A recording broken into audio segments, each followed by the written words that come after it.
Hi friends, how are you. आज मैं बहुत इम्पोर्टेंट आपको एक टॉपिक बताने जा रहा हूँ। वो है फंडामेंटल्स ऑफ वेव ऑप्टिक्स। यकीन मानिए, इस वीडियो के बाद आपका वेव ऑप्टिक्स का सफ़र बहुत आसान हो जाएगा। जो ये कंप्लेंट होती है कि वेव ऑप्टिक्स हमारी समझ में नहीं आती, पिक्चराइजेशन नहीं होता दिमाग में, वो है, उसके रीजंस हैं कि कुछ सर्टेन टॉपिक्स हैं जिसका पिक्चराइजेशन नहीं हो पाता, जिसकी वजह से wave optics as a whole वो पिक्चराइज नहीं हो पाती, समझ में नहीं आती। आज वो फंडामेंटल्स मैं आपके साथ डिस्कस करूंगा जो कि बुक्स का हिस्सा नहीं है। ये कुछ फंडामेंटल्स है वेव के जो आपको पता होना चाहिए। यहाँ से स्टार्ट करते हैं। आप सबको पता है कि रे ऑप्टिक्स कहाँ फेल हो गई थी। 3 न्यू फिनोमेना पता चली थी हमें, उनके नाम थे इंटरफेरेंस, डिफ्रैक्शन एंड पोलराइजेशन। इस तीनों फिनोमेना को रे ऑप्टिक्स एक्सप्लेन नहीं कर पाई। तब वेव ऑप्टिक्स ने जन्म लिया। वेव ऑप्टिक्स ने ना सिर्फ इन तीनों फिनोमेना को, बल्कि जो रे ऑप्टिक्स में जितने भी फिनोमेना, जितनी भी इवेंट्स लाइट की डिस्कस की थी, एक्सप्लेन की थी, उनको भी सक्सेसफुली एक्सप्लेन किया। तो इसलिए वेव ऑप्टिक्स का नाम आ गया, वेव स्टार्ट हुई। वेव ऑप्टिक्स वेव के ऊपर बेस्ड है।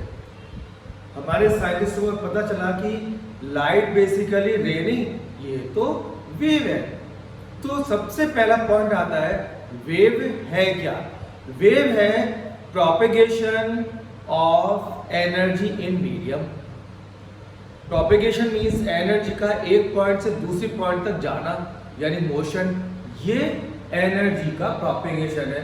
एनर्जी के चलने को ही वेव कहते हैं। आप ये समझ लीजिए, वेव नाम लेती है, आपके दिमाग में कुछ इस टाइप की इमेज आती है, बट वेव बेसिकली है क्या? वेव है एनर्जी का propagation. This called wave. Wave is propagation of energy.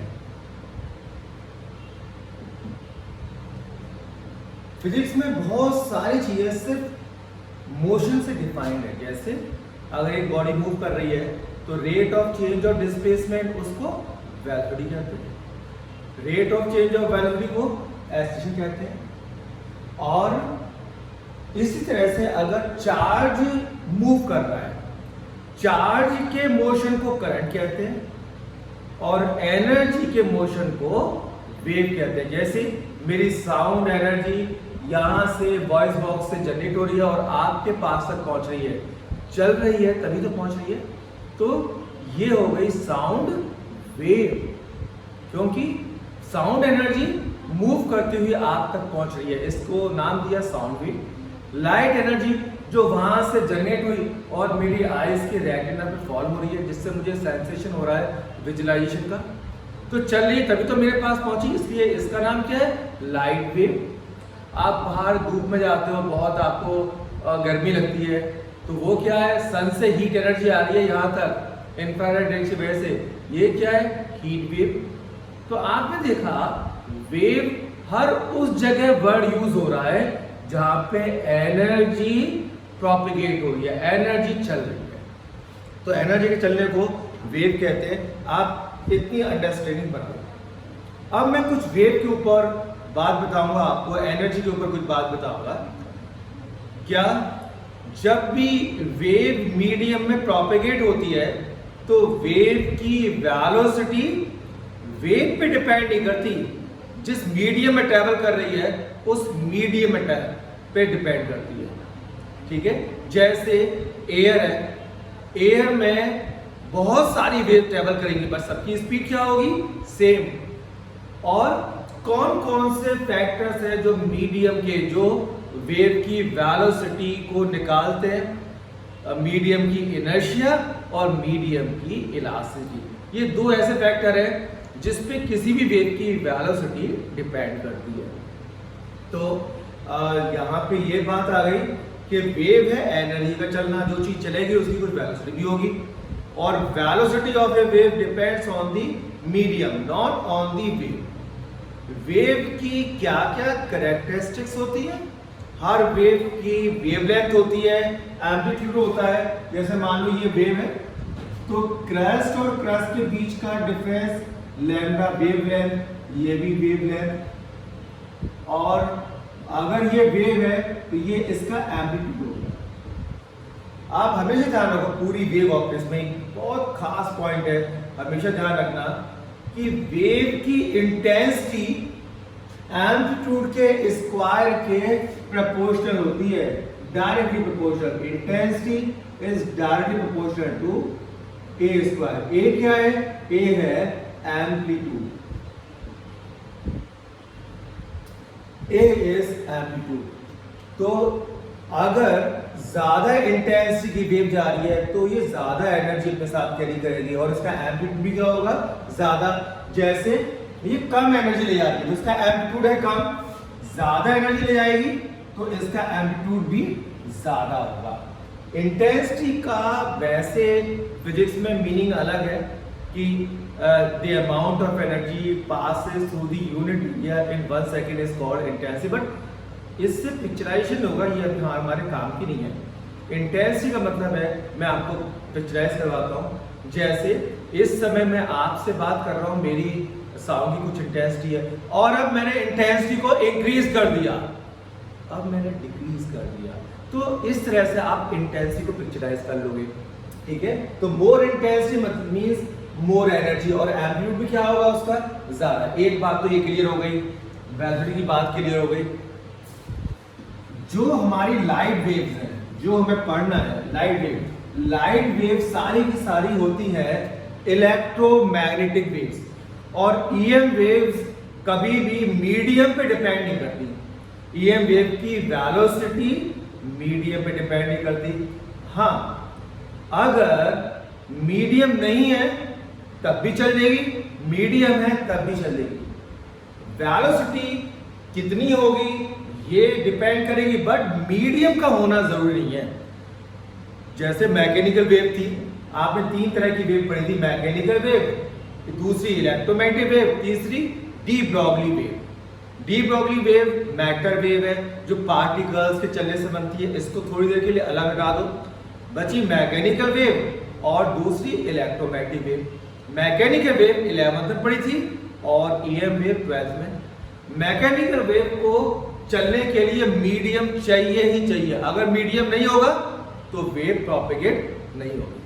लेकिन ईएम वेव को प्रोपेगेट होने के लिए मीडियम की जरूरत नहीं है, बिना मीडियम के भी वेव चल सकती है।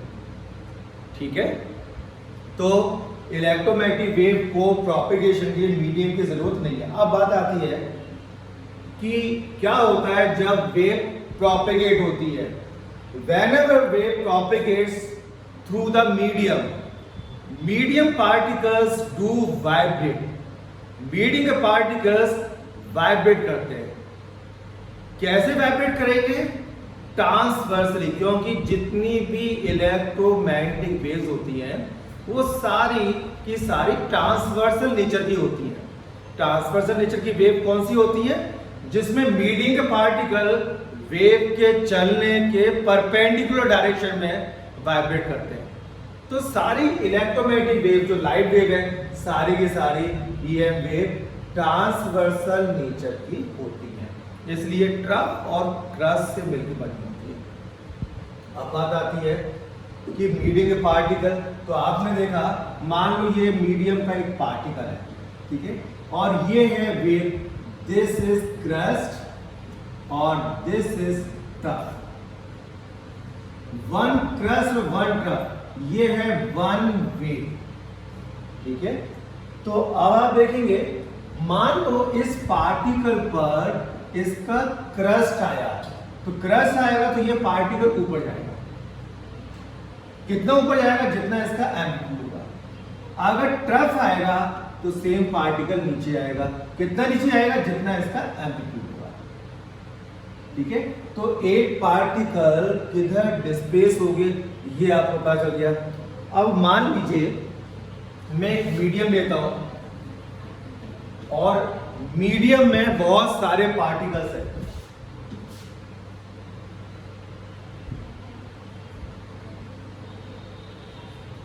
ये सारे पार्टिकल्स हैं मीडियम में, और वेव यहां से आती है, इसे सोर्स ऑफ डिस्टरबेंस भी कहते हैं। वेव का एक नाम सोर्स ऑफ डिस्टरबेंस भी है, because whenever the wave propagates in a medium particles do disturb, तो पार्टिकल डिस्टर्ब होके वो वाइब्रेट होने लगते हैं। तो सोर्स क्या है डिस्टरबेंस का? वेव। तो वेव का निकनेम है सोर्स ऑफ डिस्टरबेंस। तो मान लो यहां से वेव जनरेट हुई है, दिस इज सोर्स, मान लो तो ये वेव सोर्स है। बेटा किससे बात कर रही है? यहां पे एक वेव है, मान लो यहां से वेव जनरेट हुई, तो सबसे पहले इस पार्टिकल पर वेव पहुंचेगी, उसके बाद इस पे पहुंचेगी, उसके बाद इस पे, बिकॉज इनकी डिस्टेंस सोर्स से डिफरेंट है। ये सबसे पास है पार्टिकल, फिर ये थोड़ा और दूर, ये वाला पार्टिकल और दूर। तो वेव जब यहां से प्रोपेगेट होगी, बिकॉज यहां से जनरेट हो रही है, तो 1 by 1 इन पार्टिकल्स पे पहुंचेगी और इनको डिस्टर्ब करेगी। तो सबसे पहले पहुंची इस पार्टिकल पर, तो ये पार्टिकल सबसे पहले डिस्टर्ब हुआ, और मान लो क्रस्ट पहुंचा है यहाँ पे, तो ये ऊपर चलने के लिए तैयार, क्योंकि क्रस्ट ने उसको ऊपर की तरफ एनर्जाइज किया। जितने टाइम में वेव यहां से यहां पहुंचेगी, उतने टाइम में ये पार्टिकल्स यहां आ गया, फिर उसके बाद वेव यहां से यहां आई, ये पार्टिकल यहां पहुंचा, ये यहां पहुंच गया, ये ऊपर चलने को तैयार। आप देखोगे जब 1 by 1 पार्टिकल्स मीडियम के डिस्टर्ब होंगे, एक साथ डिस्टर्ब क्यों नहीं होते? बिकॉज वेव से ये डिफरेंट डिस्टेंस पर है। तो इसलिए कुछ पार्टिकल्स ऊपर होंगे, कुछ नीचे होंगे वाइब्रेशन में। ये ऊपर नीचे को कहते हैं फेज डिफरेंस, क्योंकि कुछ ऐसे वर्ड्स हैं, फेज डिफरेंस, इस टाइप से पार्ट डिफरेंस, जो जनरली इजीली पिक्चराइज नहीं होते। तो मेरी कोशिश है इस वीडियो में कि मैं आपको phase difference, different phase, same phase, इन सब वर्ड्स को, इन सब फ्रेज को पिक्चराइज करवा पाऊं। तो मान लो दो पार्टिकल है, एक ये पार्टिकल है, एक ये पार्टिकल है, एक साथ ऊपर जाते हैं, एक साथ नीचे आते हैं, एक साथ ऊपर, एक साथ नीचे। इसे कहते हैं वाइब्रेशन की सेम फेज में, ये एक साथ ऊपर नीचे जा रहे हैं, तो ये वाइब्रेशन की सेम फेज कहलाती है। एक पार्टिकल जब ऊपर जाता है, दूसरा पार्टिकल नीचे आता है, इस तरह से। ये दोनों पार्टिकल्स वाइब्रेशन की अपोजिट फेज में। मान लीजिए ये एक पार्टिकल है, ये पार्टिकल है, जिस वक्त ये नीचे आएगा उस वक्त ये ऊपर जाएगा, क्योंकि ये लोएस्ट पॉइंट पर है या हाईएस्ट पॉइंट पर है, उससे ऊपर जा नहीं सकता। तो ये दोनों पार्टिकल्स होंगे अपोजिट फेज में, ये दोनों अपोजिट फेज में। तो फेज बेसिकली मुझसे स्टूडेंट पूछे सर फेज है क्या? फेज की एक्चुअल डेफिनेशन है, वेल डिफाइंड वर्ड है, लेकिन उस डेफिनेशन से हमें पिक्चराइजेशन नहीं हो पाएगा। तो पिक्चराइजेशन के लिए डिफरेंट फिजिक्स होती है, अप्लाइड फिजिक्स बिल्कुल डिफरेंट है। मैं आपको अप्लाइड फिजिक्स ही बता रहा हूं। तो दो पार्टिकल एक साथ ऊपर जाते हैं, एक साथ नीचे आ रहे हैं, पार्टिकल्स क्या है? वाइब्रेशन की सेम फेज में। और अगर एक थोड़ा सा ऊपर है और नीचे, और ये पार्टिकल बाद में डिस्टर्ब हुआ है और इसको फॉलो कर रहा है, इस तरह से, तो ये दोनों पार्टिकल वाइब्रेशन की डिफरेंट फेज में है। तो अगर दो पार्टिकल के बीच में गैप है, ये ऊपर नीचे समझना, डिफरेंट फेज। अगर गैप नहीं है, एक साथ ऊपर एक साथ नीचे जा रहे हैं, तो यह वाइब्रेशन की सेम फेज। और अगर एक पार्टिकल थोड़ा ऊपर है और एक थोड़ा नीचे है, तो ये वाइब्रेशन की डिफरेंट फेज में है। ठीक है, तो सेम फेज के अलावा सारे फेज डिफरेंट फेज है। अपोजिट फेज डिफरेंट फेज का एक स्पेशल केस है। अपोजिट फेज में 180 डिग्री का फेज डिफरेंस होता है। एक पार्टिकल ऊपर जाएगा तो दूसरा नीचे आएगा, कितना फेज डिफरेंस हो गया? 180 डिग्री का। तो ये अलग बात है, इस पर ज्यादा ध्यान नहीं देते। तो मेरे को मेनली आपको समझाना है कि सेम फेज जब मैं बोलूंगा तो आपके दिमाग में क्या चलना चाहिए। सेम फेज कहते ही दो पार्टिकल विजुलाइज होने चाहिए आपको, और दोनों पार्टिकल एक साथ ऊपर एक साथ नीचे जा रहे हैं, ये वाइब्रेशन की सेम फेज है। और अगर दोनों में थोड़ा गैप है, एक आगे है एक पीछे है और दूसरा फॉलो कर रहा है, तो इसको कहते हैं वाइब्रेशन की डिफरेंट फेज में दोनों पार्टिकल वाइब्रेट कर रहे हैं। अब ये देखते हैं कि वाइब्रेशन की डिफरेंट फेज में कर क्यों रहे हैं, इनका बेसिक रीजन क्या है, रूट कॉज क्या है, उसको समझने की कोशिश करते हैं। देखिए वेव इस पॉइंट से आ रही है, ये सोर्स है, यहां से वेव गई, सबसे पहले यहां पे गई, तो पार्टिकल सबसे पहले ये वाला पार्टिकल डिस्टर्ब हुआ, कुछ टाइम के बाद ये हुआ, कुछ टाइम के बाद क्यों, क्योंकि ये दोनों पार्टिकल एक साथ नहीं रखे हुए, थोड़े गैप पर, इनके बीच में कुछ डिस्टेंस है, इस डिस्टेंस को कहते हैं पाथ डिफरेंस। ये जो डिस्टेंस आप देख रहे हो ये वाली, this is called path difference. अगर पाथ डिफरेंस 0 होता तो ये पार्टिकल भी यही होता, वेव आती, दोनों को एक साथ डिस्टर्ब करती, एक साथ ऊपर जाते, एक साथ नीचे आते पार्टिकल, तो क्या कहलाते, वाइब्रेशन की सेम फेज में कहलाते। लेकिन पार्टिकल्स में पाथ डिफरेंस है, पाथ डिफरेंस की वजह से वेव इन दोनों के पास एक साथ नहीं पहुंची, अलग अलग टाइम पर पहुंची, अलग अलग टाइम पर डिस्टर्ब हुए, इसलिए एक आगे हो गया, जो आगे होता है उसे कहते हैं लीड कर रहा है, और एक पीछे हो गया, पीछे को होता है उसे कहते हैं लैग बिहाइंड है। तो एक लीड कर रहा है और एक लैग बिहाइंड है, ठीक है। तो ये डिफरेंस आ गया हमारे पास। तो डिफरेंस का रीजन क्या हुआ, पाथ डिफरेंस। तो फेज डिफरेंस का रूट कॉज क्या हुआ, पाथ डिफरेंस। याद रखिए, अगर पाथ डिफरेंस नहीं होता तो फेज डिफरेंस भी नहीं होता, क्योंकि दोनों पार्टिकल एक साथ ऊपर जाते, एक साथ नीचे आते। तो पाथ डिफरेंस ही है, path difference is main cause of phase difference. तो इनमें कोई रिलेशन ही होना चाहिए, यस इनमें रिलेशन होता है ये आप याद करो इसे, path difference is equal to lambda upon 2 pi into phase difference.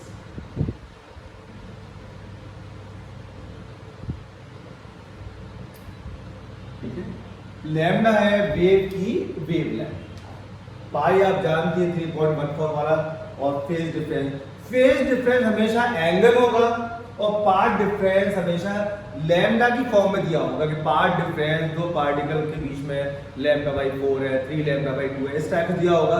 तो पाथ डिफरेंस एक्चुअली डिस्टेंस है, और वेवलेंथ क्या होती है, लेंथ, वेव की लेंथ, तो ये भी डिस्टेंस है। तो पाथ डिफरेंस लैम्डा की फॉर्म में दिया होगा क्वेश्चन में, और फेज डिफरेंस हमेशा एंगल की फॉर्म में होगा, ये एंगल होगा। आपने किया भी हुआ है इलेक्ट्रोमैग्नेटिक इंडक्शन में, एसी सर्किट में किया भी हुआ है कि ईएमएफ का equation E is equal to E not sine omega t. तो E का फेज क्या था, ओमेगा टी, तो साइन के अंदर का एंगल क्या है, फेज ऑफ E। तो ये सेम चीज यहाँ पे भी होती है। तो फेज होगा हमेशा एंगल, और पाथ डिफरेंस डिस्टेंस होगी लैम्डा की फॉर्म। ये पाथ डिफरेंस और फेज डिफरेंस में रिलेशन हो गया। जब भी आपको पाथ डिफरेंस को फेज डिफरेंस या वाइस वर्सा करना है तो इस फॉर्मूले का यूज करेंगे, ठीक है। तो आपने आज बहुत इंपॉर्टेंट कंसेप्ट सीखा फेज डिफरेंस का। फेज डिफरेंस जो भी है फिजिक्स में, एक्चुअल में जो आप एग्जाम में लिख के आओगे, जिससे नंबर मिलेंगे, वो अलग डेफिनेशन है। लेकिन न्यूमेरिकल सॉल्व करने के लिए आपको ये कंसेप्ट दिमाग में रखने बहुत जरूरी है। तो आपको पता चल गया दोस्तों कि दो पार्टिकल्स डिफरेंट फेज में वाइब्रेट करेंगे, इसका मतलब है एक साथ ऊपर जाएंगे, एक साथ नीचे आएंगे, ये वाइब्रेशन की सेम फेज में वाइब्रेट कर रहे हैं। और अगर उनके बीच में थोड़ा गैप है, गैप समझ जाना, गैप का मतलब है फेज डिफरेंट। दो पार्टिकल्स इस तरह से वाइब्रेट कर रहे हैं तो ये डिफरेंट फेज में वाइब्रेट कर रहे हैं। और फेज डिफरेंस पैदा क्यों हुआ, एक आगे क्यों निकल गया, एक पीछे क्यों रह गया, बिकॉज वो अलग अलग टाइम पर डिस्टर्ब किए गए। सारे पार्टिकल्स मीडियम के एक साथ क्यों डिस्टर्ब किए गए, क्योंकि वो सोर्स से अलग अलग डिस्टेंस पे थे। यानी पाथ डिफरेंस की वजह से। तो पाथ डिफरेंस की वजह से फेज डिफरेंस डेवलप होता है। ठीक है, 2-3 बातें दिमाग में आप और रखना, जैसे एक ही मीडियम में डिफरेंट वेव्स सेम स्पीड से ट्रेवल करती है। जैसे एयर है, आप एफएम सुनते हैं, तो एफएम में कोई भी आप सॉन्ग सुन रहे हो तो उसमें बहुत सारी फ्रिक्वेंसी एक साथ आपके पास आती हैं। गिटार, सितार, बॉन्गो, सिंगर, इन सब की एक साथ आवाज आती है, सबकी फ्रिक्वेंसी डिफरेंट है। कभी आपने ऐसा महसूस किया है कि पहले लता मंगेशकर की आवाज पहले आ गई, उसके कुछ देर के बाद हारमोनियम की आवाज आ रही है, सारी की सारी एक साथ आती है ना? तो क्योंकि सब वेव की speed same, even though frequency different है, इसलिए वेव डिफरेंट है, बट एक ही मीडियम में ट्रेवल कर रही है तो एक ही स्पीड से ट्रेवल करेंगे और आपके पास तक, आपके ईयर तक एक साथ पहुंचेंगे। क्योंकि जो आपका म्यूजिक सिस्टम रखा हुआ है वो आपके ईयर से फिक्स डिस्टेंस पर रखा हुआ है। तो डिस्टेंस सेम सब वेव के लिए, स्पीड सेम, तभी तो टाइम सेम होगा, तभी आपके पास एक साथ पहुंचेंगे। ठीक है, तो याद रखो इस पॉइंट को कि जब भी एक मीडियम में डिफरेंट वेव ट्रेवल करती है तो सेम स्पीड ट्रेवल करती है। डिफरेंट मीडियम में डिफरेंट हो सकती है स्पीड, बट एक मीडियम में सेम। अब आता है कि मीडियम में जब वेव प्रोपेगेट होती है तो मीडियम के पार्टिकल्स क्या होते हैं?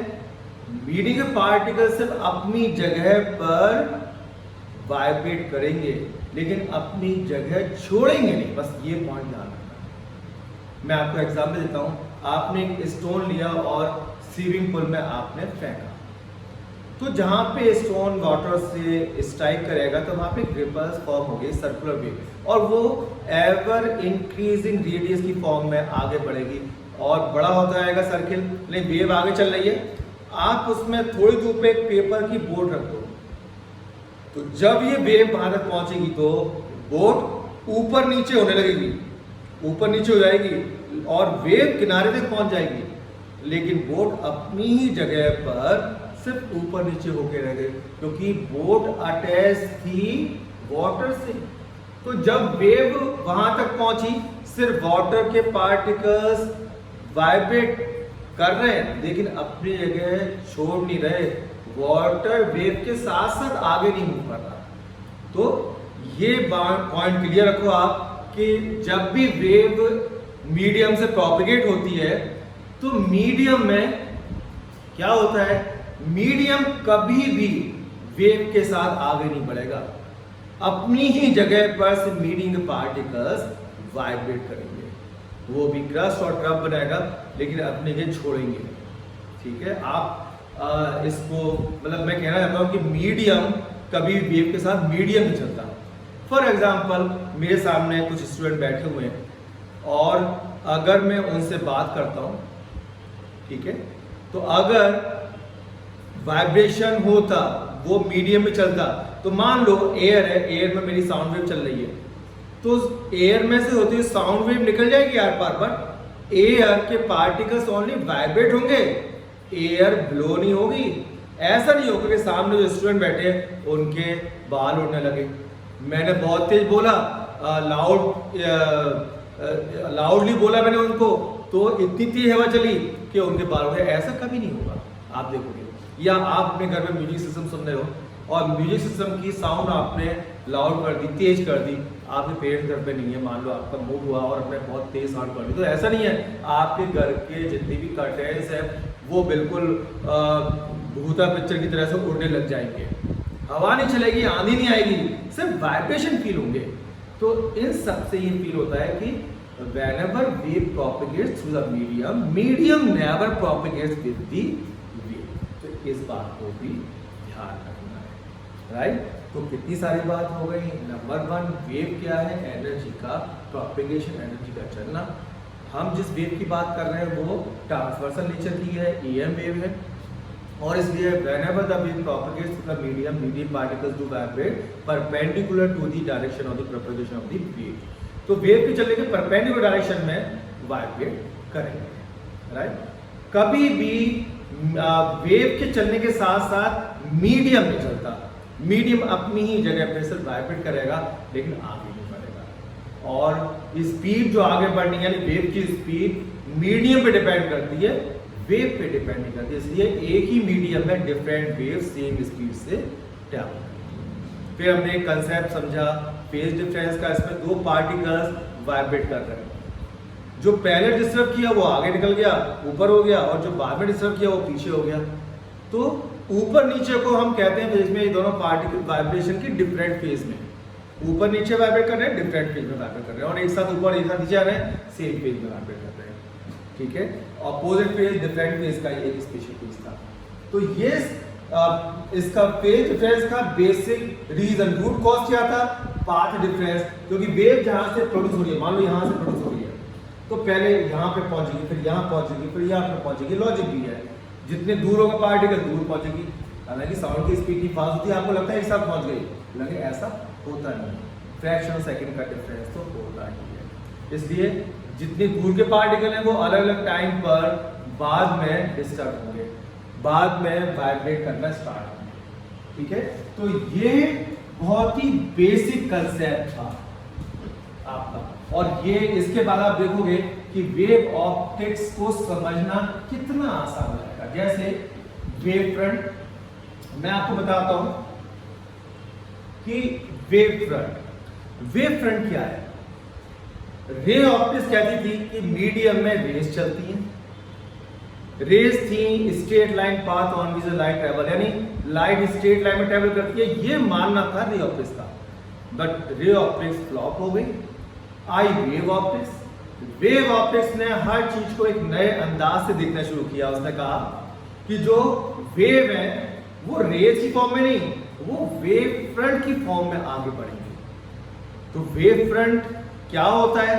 अगर हम डेफिनेशन देखें वेव फ्रंट की, तो इसमें क्या है? Locus of all the points या all the particles vibrating in same phase।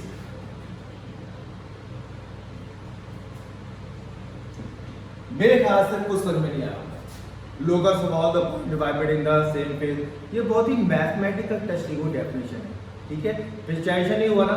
एक डेफिनेशन और भी है, और an imaginary surface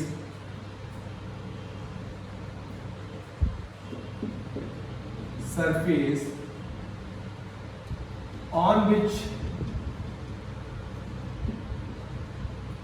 every particle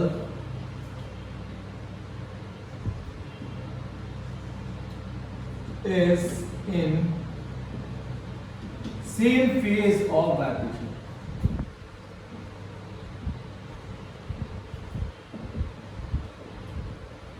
image surface जिसपे सारे पार्टिकल वाइब्रेट सेम फेज है, इज कॉल्ड वेव फ्रंट।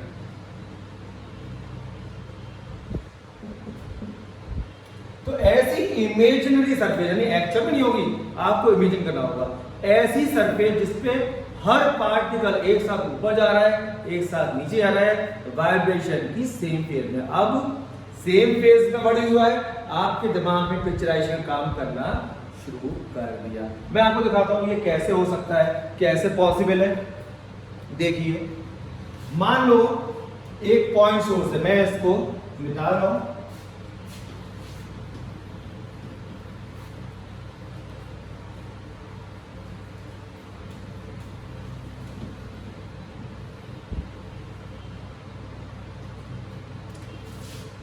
मान लीजिए point source, this is point source. Point source छोटा सा लैम्प, छोटा सा बल्ब, चाइनीज बल्ब जो होते हैं ना, मान लो छोटा सा पॉइंट सोर्स है, और एक इमेजिनरी स्फीयर कंसीडर करो, imaginary sphere, this is sphere.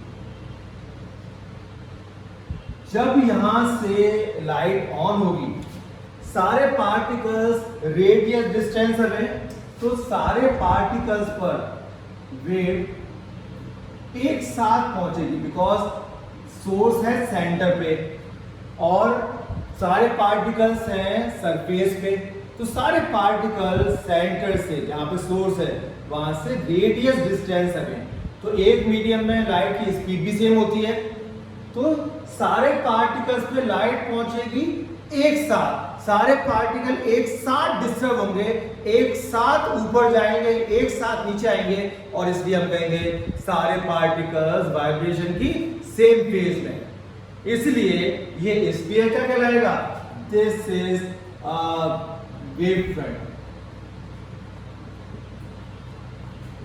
This wave front, right. अगर सोर्स है पॉइंट तो वेव फ्रंट क्या होगा, स्फेरिकल। अगर सोर्स है लीनियर, लीनियर जैसे आपकी ट्यूबलाइट टाइप का है, ये लीनियर सोर्स है, तो इसके चारों तरफ एक सिलेंडर कंसीडर करो जिसकी एक्सिस पर ये लीनियर सोर्स सिचुएटेड है, ठीक है, एक्सिस पे है इस टाइप से। मान लो ये एक हमने सिलेंडर बना दिया और इसकी जो एक्सिस है उस पे लीनियर सोर्स रखा हुआ है इस टाइप से।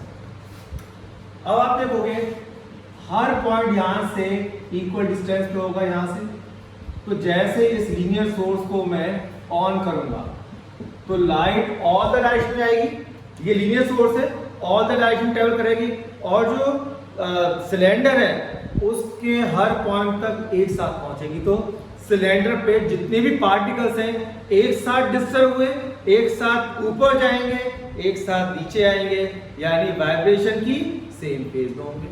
और डेफिनेशन में क्या कहता है, ऐसी इमेजरी सरफेस जिसपे सारे पार्टिकल वाइब्रेशन की सेम फेज में, उसको कहते हैं वेव फ्रंट। तो अगर लीनियर सोर्स है लीनियर, तो शेप ऑफ वेव फ्रंट क्या होगी,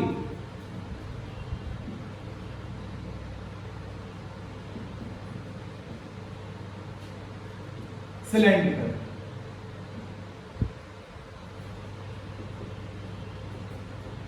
ये होगी सिलेंड्रिकल, ठीक है, तो ये हो गया वेव फ्रंट, हो गया हमारा सिलेंड्रिकल अगर लीनियर है। और अगर पॉइंट सोर्स ये but line far away, moon star, वहां से यहां तक की रेडियस क्या होगी, बहुत बड़ी और बहुत बड़ा स्फीयर बनेगा। स्फीयर मैंने क्यों कहा, बिकॉज पॉइंट सोर्स है बट बहुत दूर है, तो बहुत बड़ा स्फीयर बनेगा और हमारी आईज उस स्फीयर का एक छोटा हिस्सा रिसीव करेंगी। एक बड़े स्फीयर का छोटा पार्ट क्या होता है, प्लेन, तो वेव फ्रंट होगा प्लेन। तो तीसरा और लास्ट केस है, if point source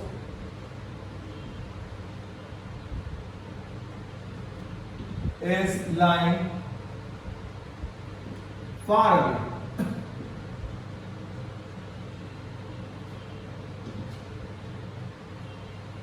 point source बहुत दूर है, देन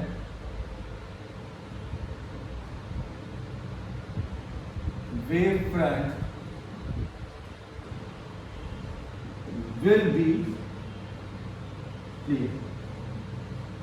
इस प्लेन को हम सिर्फ एक ऐसे स्ट्रेट लाइन बनाएंगे, होगा ये ऐसे, जैसे कैप्सूल की प्लेट को हम ऐसे बना देते और प्लेट दोनों होती है ऐसे, तो एक लाइन से शो करेंगे प्लेन वेव फ्रंट। तो अब मैं 3 वेव फ्रंट पढ़ लिए। अगर पॉइंट सोर्स है तो वेव फ्रंट कैसा होगा, स्फेरिकल। लीनियर सोर्स है तो वेव फ्रंट कैसा होगा, सिलेंड्रिकल। और पॉइंट सोर्स ये but line far far away, तो वेव फ्रंट होगा प्लेन। अब मैं आपको एक चीज और पिक्चराइज कराना चाहूंगा कि वेव ऑप्टिक्स कहती है कि हमने वेव फ्रंट आपको इसलिए पढ़ाया है कि अब मीडियम में वेव फ्रंट प्रोपेगेट होंगे, मीडियम में जितने वेव फ्रंट्स हैं वो प्रोपेगेट होंगे, ठीक है। तो वेव फ्रंट चलते कैसे हैं ये मैं आपको दिखा रहा हूं। मान लो दोस्तों हम लोग बिल्कुल मिडनाइट में क्लास ले रहे हैं और एक्सपेरिमेंट के लिए मैंने सारी लाइट ऑफ कर दी, उसमें मून की लाइट भी नहीं है, कंप्लीट डार्कनेस। और मान लो आपके पास एक ऐसा कैमरा है जो 1 सेकेंड के 3 लाख 4 लाख पार्ट को भी पिक्चराइज कर सकता है। तो मैंने आपसे रिक्वेस्ट की कि मैं एक पॉइंट सोर्स लेके आया हूँ और उसकी एक फोटोग्राफ जब मैंने ऑफ किया हुआ है तब है ना, और जैसे ही ऑन करूं तो 3-4 जल्दी से क्लिक ले रहा। देखते हैं उनकी फोटोग्राफ कैसी आएगी। देखिए पहले वाली फोटोग्राफ क्या होगी, कंप्लीट डार्क, क्योंकि अभी हमने ऑन नहीं किया है, लाइट सोर्स को ऑन नहीं किया। Second, third, fourth. सेकंड में क्या होगा, जैसे ही ऑन किया तो पॉइंट सोर्स से लाइट लेट से 2 सेंटीमीटर चारों तरफ ट्रेवल कर पाएगी, तो 2 सेंटीमीटर के रेडियस के स्फीयर में लाइट दिखाई देगी और उसके बियॉन्ड कंप्लीट डार्कनेस। तो आपको एक छोटा सा स्फीयर दिखाई देगा 2 सेंटीमीटर की रेडियस में, यहाँ लाइट है, बाकी सारी तरफ डार्कनेस। फिर नेक्स्ट फोटोग्राफ में कुछ टाइम के बाद लाइट 10 सेंटीमीटर ट्रेवल कर चुकी है, तो आपको 10 सेंटीमीटर की रेडियस में तो लाइट दिखाई देगी, उसके बाद डार्कनेस। तो यही स्फीयर, लाइट का स्फीयर आपको बड़ा दिखाई देगा और उसके बाद की फोटोग्राफ में ये और बड़ा दिखाई देगा। तो आप देखो पहले कोई स्फीयर नहीं था, फिर छोटा स्फीयर हुआ, फिर ये स्फीयर फिर बड़ा हो गया और फिर और बड़ा हो गया। तो आप देखो एक स्फीयर है जो कि स्प्रेड आउट हो रहा है, यही तो फैलता जा रहा है, इसको कहते हैं स्फीयर का चलना। और स्फीयर कौन है, वेव फ्रंट, क्योंकि पॉइंट सोर्स क्या था, पॉइंट। तो इस तरह से वेव फ्रंट प्रोपेगेट होता है। तो मेरे ख्याल से आपको अब पिक्चराइजेशन में दिमाग में इजीनेस होगी कि यार ये वेव फ्रंट चलता कैसे। तो जहां से लाइट डेवलप होती है वो चारों तरफ किस फॉर्मेट में स्प्रेड हो रही है, वो फॉर्मेट वेव फ्रंट है। पॉइंट सोर्स है तो पॉइंट सोर्स से चारों तरफ लाइट वेव चलेंगी, तो आपको उनके एंड पॉइंट्स को ज्वाइन करोगे तो स्फीयर बनेगा, बिकॉज स्फेरिकल वेव में वो आगे बढ़ रही है चारों तरफ। इस तरह से छोटा स्फीयर फिर बड़ा, यही स्फीयर फैलता है। तो स्फीयर वेव फ्रंट है और वेव फ्रंट वो प्रोपेगेट हो रही है। पहले यहाँ था वेव, फिर वेव फ्रंट ये हो गया, फिर ये हो गया, फिर ये हो जाएगा, फिर और बड़ा हो जाएगा। इस तरह धीरे धीरे पूरे रूम में लाइट होगी। ये प्रोसेस फ्रैक्शन ऑफ सेकंड का होता है। तो लाइट ऑन करते ही पूरे रूम में आपकी लाइट होती है, बट वो स्प्रेड इस तरह से होती है। ठीक है, मेरे ख्याल से क्लियर हो गया होगा आपको। तो वेव फ्रंट प्रोपेगेट कैसे होता है वो आपको पता चल गया। मैं नेक्स्ट वीडियो में बताऊंगा कि वेव फ्रंट जब प्रोपेगेट होता है तो उसके क्या रूल्स हैं। ये रूल्स हाइगेंस प्रिंसिपल ने बताए थे। हाइगेंस है, कुछ लोग, कुछ शोध इसे ह्यूजेंस भी बोलते हैं, कुछ हाइगेंस बोलते हैं। आपको जो बोलना है वो बोलना। मैं आपको दिखाऊंगा कि एक वेव फ्रंट यहाँ पर है, वो t सेकंड में कहाँ पे होगा, ये कैसे पता करते हैं। और वेव फ्रंट जब मूव करता है तो कौन कौन से लॉज को फॉलो करता है, ये नेक्स्ट वीडियो बताऊंगा। तो इस वीडियो में आपको मेरे ख्याल से जो फंडामेंटल्स थे वेव ऑप्टिक्स के वो क्लियर हो गए कि वेव है एनर्जी का प्रोपेगेशन, लाइट एनर्जी है जो मीडियम में चारों तरफ प्रोपेगेट होगी। जब भी एनर्जी प्रोपेगेट होगी तो मीडियम के पार्टिकल सिर्फ वाइब्रेट करेंगे, वो वेव के साथ आगे नहीं बढ़ेंगे। और 2 पार्टिकल सेम फेज में या डिफरेंट फेज में वाइब्रेट करते हैं तो कैसे लगते होंगे। डिफरेंट फेज में वाइब्रेट करते ही क्यों है, सेम फेज में क्यों नहीं करते, क्योंकि अलग अलग पॉइंट ऑफ टाइम पर डिस्टर्ब किए गए, ये आपको पता चल गया। तो ये कुछ फंडामेंटल्स है। पार्ट डिफरेंस रूट कॉज था फेज डिफरेंस का, और पार्ट डिफरेंस और फेज डिफरेंस में आपने रिलेशन नहीं देखा। फिर वेव फ्रंट का कंसेप्ट वेव ऑप्टिक्स इसीलिए क्या आई है क्योंकि वेव ऑप्टिक्स का मानना था कि अब मीडियम में रेज नहीं, वेव फ्रंट आगे बढ़ेंगे।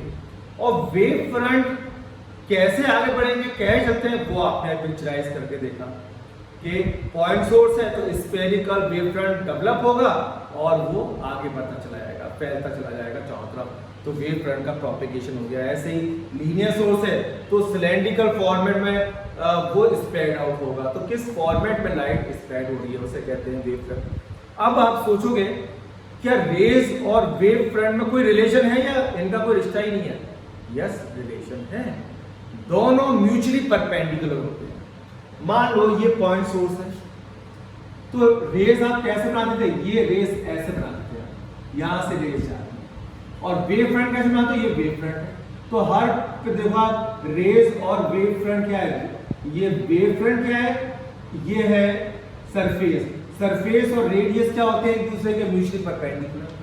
तो वेव फ्रंट और रेज दोनों ट्रेवल करती है एक साथ, ये है रियलिटी, हकीकत। मान लो बहुत सारी बीम्स है, बीम मतलब ये मान लो रेज है, पैरेलल रेज है, पैरेलल रेज जा रही है इस तरह से रेज ट्रेवल कर रही है। अगर उनका बिल्कुल आगे वाला पोर्शन ज्वाइन कर दोगे तो यहाँ पे क्या मिलेगा आपको, एक प्लेन। तो आप आगे से देख रहे हो और आपके सामने ये रेस मूव करती है, आपकी तरफ प्रोसीड कर रही है, तो आप आगे से आपको लगेगा एक प्लेन आपकी तरफ मूव कर रहा है। तो प्लेन क्या है, वेव फ्रंट। और साइड से देखोगे तो बहुत सारी रेस दिखेंगी, पैरेलल रेस। तो साइड से आपको दिखेगा कि रेस ट्रेवल कर रही है, और आगे से दिखेगा वेव फ्रंट ट्रेवल करता हुआ आपके पास आ रहा है। एक्चुअल में रियलिटी क्या है, वेव फ्रंट और रेस दोनों मूव कर रहे हैं।